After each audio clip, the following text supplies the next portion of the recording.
campesino y el alma en pena. Acepté rezar por un muerto en silencio, y esa misma noche el aire se volvió espeso, como si algo antiguo hubiera despertado al escuchar mi promesa prohibida. Desde entonces, cada sombra respondió a mi miedo, recordándome que ciertas decisiones no se hacen sin invitar a una presencia que nunca vuelve a irse para siempre jamás. Historias reales de pactos, entidades y decisiones que nunca deberían haber sido tomadas. Si te gustan las historias reales de terror, suscríbete al canal. Ahora, déjame contarte cómo todo comenzó. Vivía en un pueblo rural perdido entre cerros secos y caminos de tierra. Un lugar donde el tiempo parecía detenido y la vida siempre había sido sencilla. Las casas eran bajas, de adobe viejo, y el polvo se metía en todo. Allí la gente se conocía desde siempre y compartía los mismos problemas: trabajo duro, pocas oportunidades y la esperanza puesta en la tierra. Durante años, el campo nos dio lo justo para sobrevivir, nada más. Todo empezó a cambiar cuando la lluvia dejó de caer. Al principio nadie se alarmó, porque no era raro que pasaran semanas sin agua. Pero los días se volvieron meses, y la tierra comenzó a abrirse en grietas profundas. Las milpas se secaron, los animales adelgazaron y el pozo del pueblo empezó a bajar más rápido de lo normal. Cada amanecer traía la misma pregunta: ¿cuánto tiempo más podríamos resistir así? Yo era campesino, como casi todos allí. Trabajaba de sol a sol y aún así nunca alcanzaba. Vivía con mi esposa en una casa pequeña, sin lujos ni comodidades. Por las noches hablábamos en voz baja, contando las pocas monedas que nos quedaban y pensando en lo que haríamos si el agua se acababa por completo. No discutíamos, pero el miedo se sentía en el silencio entre palabra y palabra. Los vecinos comenzaron a reunirse en la plaza y en los patios. Las conversaciones, que antes eran tranquilas, se volvieron tensas. Algunos proponían irse, otros esperar un milagro. Al final, todos coincidieron en una sola idea: pedir ayuda al municipio. Escribieron una carta explicando la sequía y la necesidad urgente de un pozo que salvara al pueblo. El problema no era la carta, sino quién la llevaría. El camino hasta el municipio era largo y peligroso, sobre todo para alguien solo. Se hablaba de asaltos y de viajeros que no regresaban. Nadie quería arriesgarse. Sin decirlo directamente, las miradas comenzaron a dirigirse hacia mí. Yo tenía menos que perder, y todos lo sabían. Acepté llevar la carta al amanecer siguiente. No fue una decisión valiente, sino una rendición silenciosa ante la necesidad. Preparé mis cosas con manos temblorosas y salí antes de que el sol calentara el camino. Durante las primeras horas, el trayecto fue normal, pero conforme me alejaba del pueblo, el entorno empezó a sentirse distinto. El silencio era demasiado profundo, como si los animales se hubieran escondido, y el viento soplaba de forma irregular, levantando remolinos de polvo que me obligaban a detenerme. A medida que avanzaba, comenzaron los pequeños detalles que no supe explicar. Escuchaba pasos cuando me detenía, pero al mirar atrás no había nadie. El burro se ponía inquieto sin razón aparente, resoplando y moviéndose de lado a lado. En más de una ocasión, sentí que alguien me observaba desde el monte, una sensación incómoda que no se iba, aunque intentara ignorarla. No era miedo abierto, era una alerta constante que me acompañaba como una sombra. Al caer la tarde, el camino se volvió más solitario. Las nubes se oscurecieron de golpe y el aire se volvió frío, aunque no era época de heladas. Pensé en detenerme a descansar, pero algo dentro de mí me decía que no era buena idea. Recordé historias que había escuchado desde niño, relatos de caminantes que veían luces a lo lejos o escuchaban voces llamándolos por su nombre. En ese momento, juraría haber oído un murmullo, bajo y lejano, mezclado con el viento. Cuando la noche cayó por completo, el ambiente se volvió aún más pesado. Cada ruido parecía amplificado. Ramas que crujían, piedras que rodaban sin que nadie las tocara. Un silbido extraño que no lograba identificar. Mi corazón latía con fuerza y el cansancio empezaba a nublarme la vista. Pensé que todo era producto del miedo, pero la incomodidad no desaparecía. Al contrario, crecía con cada paso. Fue entonces cuando vi una figura a la distancia, de pie junto al camino. No se movía, no hacía ruido, solo estaba allí, esperándome. No supe por qué, pero en ese instante comprendí que el viaje había cambiado.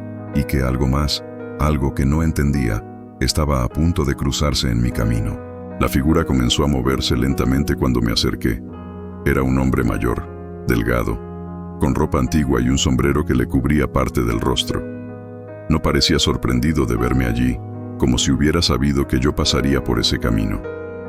Se detuvo a pocos pasos de mí, y sin saludar, me dijo que no debía quedarme en ese lugar cuando la noche avanzara. Su voz era baja, firme, y tenía un tono extraño, como si hablara desde muy lejos.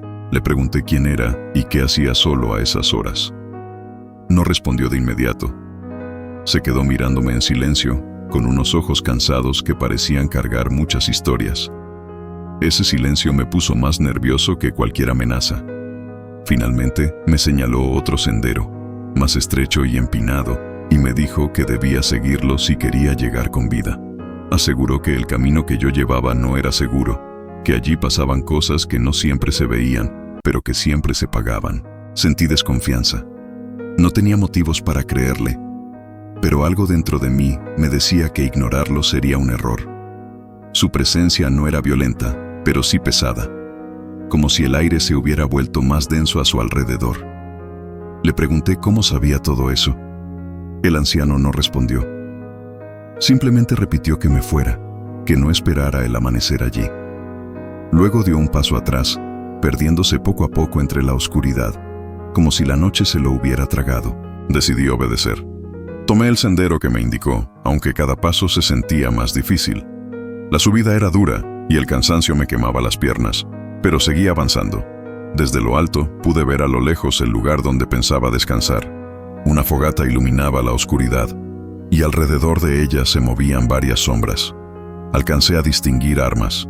El corazón me dio un vuelco. Entendí que, sin saberlo, había estado a punto de caer en una trampa. Continué sin mirar atrás. Durante el resto del camino, la sensación de ser observado no desapareció. No volví a ver al anciano, pero su advertencia resonaba en mi cabeza. Cuando finalmente amaneció, supe que algo había cambiado. No solo había evitado un peligro real, también había tenido contacto con algo que no lograba explicar. Y esa certeza me acompañó incluso cuando llegué al municipio, porque en el fondo sentía que aquel encuentro no había sido casual y que aún no había terminado. Esa misma tarde emprendí el camino de regreso con la intención de no viajar de noche otra vez. Sin embargo, a pocos kilómetros de mi pueblo, lo vi de nuevo. El anciano estaba de pie junto al camino, como si me hubiera estado esperando. No me sorprendí. Una parte de mí ya sabía que volvería a aparecer. Se acercó despacio y me dijo que había cumplido bien, que había llegado con vida gracias a su advertencia. Entonces habló de una deuda que aún no existía, pero que podían hacer si yo aceptaba escuchar. Me pidió algo que no tenía sentido. Dijo que debía ir al panteón del pueblo y rezar por un nombre específico durante 9 noches seguidas, encendiendo 3 velas cada vez. No debía pedir nada para mí, ni hacer preguntas. A cambio, aseguró que mi miseria terminaría. No habló de dinero ni de milagros, solo repitió que todo cambiaría. Sentí un nudo en el estómago. No era una propuesta, era una invitación peligrosa. Aún así, asentí. La necesidad habló más fuerte que el miedo. Esa noche no pude dormir. Pensaba en el encargo y en la forma en que el anciano desapareció después de hablar, como si ya supiera mi respuesta. Al día siguiente, cuando el sol cayó, caminé hasta el cementerio con una linterna en la mano. El lugar estaba en silencio, roto apenas por el crujir de la grava bajo mis pasos. Encontré la tumba indicada y me arrodillé frente a ella, con el corazón golpeando fuerte en el pecho. Encendí las 3 velas y comencé a rezar en voz baja. Las palabras salían torpes pero constantes. El aire se volvió frío y pesado, como si el lugar escuchara. No vi nada, pero sentí una presencia detrás de mí. No me atreví a voltear. Terminé el rezo y me fui sin correr, convencido de que algo había cambiado en ese instante, aunque no sabía qué. Las noches siguientes repetí el ritual. Cada vez el ambiente se volvía más extraño. En la 9ª noche, el viento apagó casi todas las velas y una sombra se formó frente a la tumba. El anciano apareció y me reveló la verdad. Él era el hombre enterrado allí, un alma atrapada. Al escuchar eso, entendí que había hecho una elección irreversible. El pacto estaba sellado, aunque nunca pronuncié esa palabra. El anciano habló sin levantar la voz. Dijo que, gracias a lo que había hecho, su alma por fin podría descansar. Luego mencionó una recompensa, algo enterrado en las faldas del cerro, suficiente para sacarme de la miseria. Pero junto con la promesa vino la advertencia. Ese beneficio tenía reglas. No debía usarlo para regalar dinero ni para presumirlo. Si lo hacía, todo se perdería. Sus palabras no sonaban a consejo, sino a sentencia. Después de decirlo, su figura comenzó a desvanecerse lentamente hasta desaparecer por completo. Al quedarme solo, sentí un miedo distinto, más profundo. Ya no era el susto del camino ni de la noche, sino la certeza de haber cruzado un límite. Aún así, seguí las indicaciones y encontré aquello que me había prometido. El hallazgo no trajo alivio, sino una inquietud constante. Desde ese día empecé a sentirme observado incluso a plena luz del día, como si algo invisible vigilara cada uno de mis movimientos. Con el tiempo, usé lo obtenido para mejorar mi situación y la del pueblo, pero la tranquilidad nunca regresó del todo. Cada decisión venía acompañada de una duda, de un miedo silencioso a romper la regla impuesta. Por las noches me costaba dormir. A veces despertaba sobresaltado, convencido de que alguien estaba de pie junto a la cama, aunque al encender la luz no hubiera nada. Mi carácter también cambió. Me volví más callado, más atento a cualquier señal extraña. Evitaba hablar del pasado y del camino, y jamás mencioné el encuentro con el anciano. Sabía que nadie me creería. La prosperidad llegó, sí, pero lo hizo acompañada de una sombra que no se apartaba, recordándome constantemente el precio que había aceptado pagar. Entendí entonces que el pacto no terminó con la recompensa.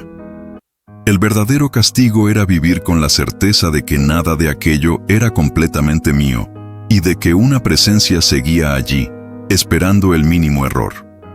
Lo que gané me permitió seguir adelante, pero lo que perdí fue algo que nunca pude recuperar: la paz de vivir sin miedo. Con el paso del tiempo comprendí que nada de lo que ocurrió fue un favor desinteresado. Cada noche, cuando el silencio caía sobre el pueblo, recordaba la tumba, las velas y la voz del anciano pidiéndome obediencia. Aunque la vida mejoró y el agua volvió a correr, algo dentro de mí quedó marcado. Sabía que todo lo obtenido tenía un origen que no debía olvidarse, y que ignorarlo sería el verdadero error. Nunca volví a ser el mismo. Aprendí a vivir con cuidado, midiendo cada decisión, evitando tentar a la suerte. Porque cuando uno cruza ciertos límites por necesidad, ya no hay marcha atrás. El precio no siempre se paga con dinero, sino con miedo, con culpa y con la sensación constante de que algo observa desde la oscuridad, esperando. Hoy cuento esta historia porque entendí la lección demasiado tarde. No todo deseo merece cumplirse, y no toda ayuda viene sin condiciones. Dime tú, ¿harías un pacto si supieras que el deseo se cumple, pero el precio te acompaña para siempre?